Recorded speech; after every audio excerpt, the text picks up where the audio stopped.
welcome back to the channel. Let's talk Alistair Method. So if you guys are in the planner community, I'm sure you guys have come across or maybe even heard of the Alistair Method. Now, I loosely understood it as a method that the bullet journalers used to kind of categorize tasks across their week. So they would have the days of the week across the top and then kind of like a running to-do list on the side. And then they would put a dot to what day they were trying to get that task done. Now, when I first came across it, I was slightly interested, but at the same time, I was like, I'm not really a bullet journaler and I don't use a bullet journal, so I just never looked at it again. Until now, and boy, was I wrong. There are so many ways that you can use this method, so I wanted to talk to you guys about it today, and I'm going to share it in this video kind of in 3 parts. First, I'm going to talk about what is the Alistair Method, 2, the different ways that you can use it outside of bullet journaling, and 3, who this method might be well suited for. So if you guys are interested in the method, just keep watching. So let's get right into part 1. What is the Alistair Method? So the Alistair Method was first developed back in 2015 by Alistair Johnson, who used this as an alternative to the future planning spreads that was traditionally used in the bullet journal system. So he wrote the months across the top and then put the events in a list and put a dot on which month those tasks or events belong to. And this made it a lot easier because now instead of the traditional boxed areas for your future planning, now you kind of have an unlimited list that you can add to, and you're not confined to those designated boxes for each month. So essentially, the Alistair Method allows you to track 2 factors against each other. One is your list of entries like events, tasks, ideas, etc. And then 2 is your vertical descriptors. So that could be like time, for example, the month, the week, the year. But I'm going to explain, especially in part 2 with some examples, how you can actually even track these list of items against other things, not just time. You can track it against things like milestones or categories or progress. I'll share some examples and I think it'll make a lot more sense. But with the Alistair Method, there are so many benefits because now, like I mentioned earlier, you can put things in any order and you can add it to any category without being confined to a specific box, which means you'll never run out of space. But also you're able to put a whole list of events for a week or a year or a month onto one page relatively easily. Some other benefits are that this layout is really simple and intuitive, so if you need to share it with a family member, a friend, a coworker, they'll be able to easily understand it and it'll be really easy to collaborate. In addition, you can quickly and easily see what's done and what's still outstanding, and the process is virtually free because you can just do this with a pen and paper. So those are just a few of the benefits of this method, and I'm sure there are plenty more that I haven't mentioned. Now, the other thing I wanted to share is how to track the progress. Now, we talked about using the dot to assign the list of items, but there's also actually a pretty popular key, and it can differ person to person. But the most widely or popular symbols that are typically used is one, like I said, the dot to represent an assigned task, a single forward stroke to signal that the work is in progress, an X to signal that the task is actually done, a back arrow to signal the assignment is rescheduled, and a forward-facing arrow to signal that this assignment has been migrated to the next month or week, etc. Now, of course, you can use your own symbols, but these are just the most popular ones that I came across.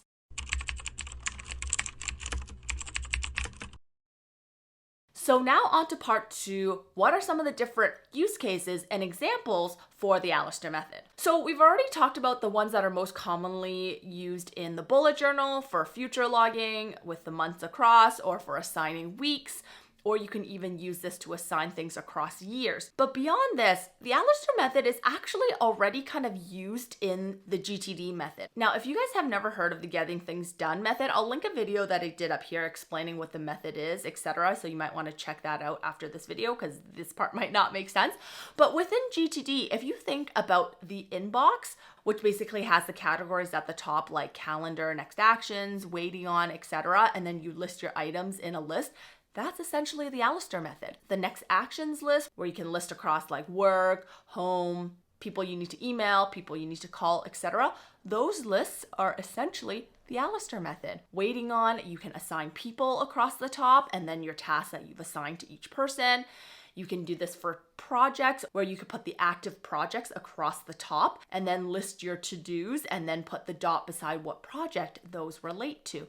As well as a reference section where maybe you have categories of things that you're referencing and then all the items below of what category that reference item belongs to. So I guess I didn't even realize in using the GTD system that I was already inherently using the Alistair method. I just have been doing it on pre-created templates instead of drawing it out by hand, which is something that I do not like to do because I'm not a good artist and I just do not have the time and patience for that. So you can just actually use printables and just fill those out like you normally would, and you're still using the Alistair method. So some other ways that you can use the Alistair method is, for example, as a Kanban board. So you can put your milestones across the top. For example, say you're a YouTuber and you create videos. You could put the tasks that you need to do for each video. So for example, writing your script, filming, editing, uploading onto YouTube, completing your descriptions. You could put that across the top. Then you can use your list of videos as the list, and you can assign that video to the various milestones across the top. Another way you could use this is, for example, to manage things across your family. You can have all of your family's names across the top and a list of items that you need to buy or do for each family member as your main list. And you can even use this for basic lists like groceries, for example. You can have across the top either the type of item it is, like is it dairy, is it a meat, or is it veggie and fruits, and have the list of items and then put the dot across what it is so that when you're at the grocery store, you can easily just head to those sections and figure out what you need to buy from those sections. Or you can even use it for, I don't know, tracking your makeup, what you need to buy for, I don't know, like face, like foundation and stuff, or for eyes, for eyeshadow, or lips, you know, like lipsticks and lip glosses and all of that kind of stuff. There's just so many ways that you can use the Alistair method. I'm really just giving you a couple examples, but you can use that, I'm sure, to think of all the other things that you need to track in your life, and you can probably apply the Alistair method. Anything that basically has a list of entries that you're tracking against something else, you can use the Alistair method for.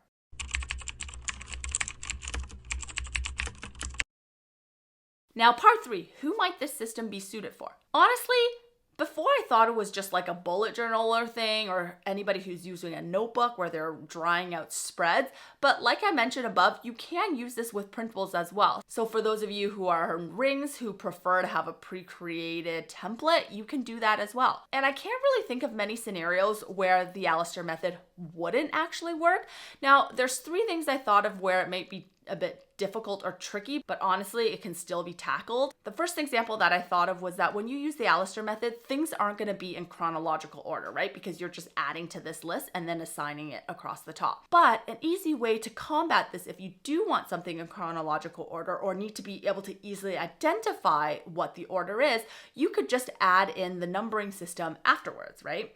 This does mean that you have to have your complete list before you can number it, but you can essentially make it into a specific order if you really needed to. Then number 2 is that you have this huge list of things that you need to do, and sometimes I do get bogged down when I see a huge list and it's not organized kind of in its own separate section. But an easy way to combat this, if you're like me and big lists just kind of like paralyze you, is that you can put an asterisk around things that are priority, so you know to go and tackle that first. Or if you're familiar, for example, with the Franklin Covey system, where they prioritize things by using the letterings A, B, and C, you could do that as well. So things that are super priority that you need to get done urgently, you can put the letter A beside those tasks, and then B beside the next set, and then C beside, things that you can do whenever. So there are definitely still ways to kind of combat that. And I think if you use that consistently, your brain will start to relax and know what to focus on. And then the last thing that I thought of might be a bit tricky with the Alistair method is daily planning. I couldn't really imagine kind of putting the time across the top because I'm very much a time-based planner. So with my dailies, I always have to have like a schedule with the times. So I can never imagine putting it across horizontally, but I guess you could technically. And then for those of you who don't really need the time and do things based more on lists and maybe like a priority of that list, you could put the priorities across the top, like A, B, and C. So A for most urgent, and then C for least, and then put the list of your tasks throughout the day and then just assign it the urgencies if you're more of like a daily list planner. So yeah, there's still ways that you can use it. If you really wanted to apply this method to everything or anything, you could.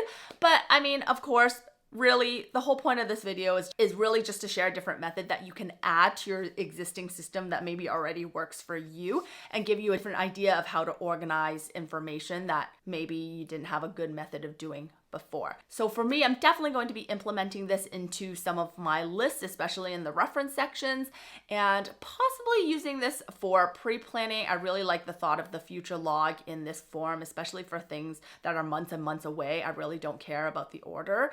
And when I get to that month, I can just easily scroll down those list of dots to find all the items related to that month. So that essentially is the Alistair method. If I've missed anything or if there's different ways that you use it, please let us know down in the comments below. If you guys enjoyed this video, please consider subscribing. I noticed that only 60% of you guys are subscribed, and if you like this video, I do share a lot of other videos about different planner systems, productivity, organization, all of that good stuff. So hit that subscribe button so you don't miss any future videos. Thanks so much for watching, and I'll see you guys next time.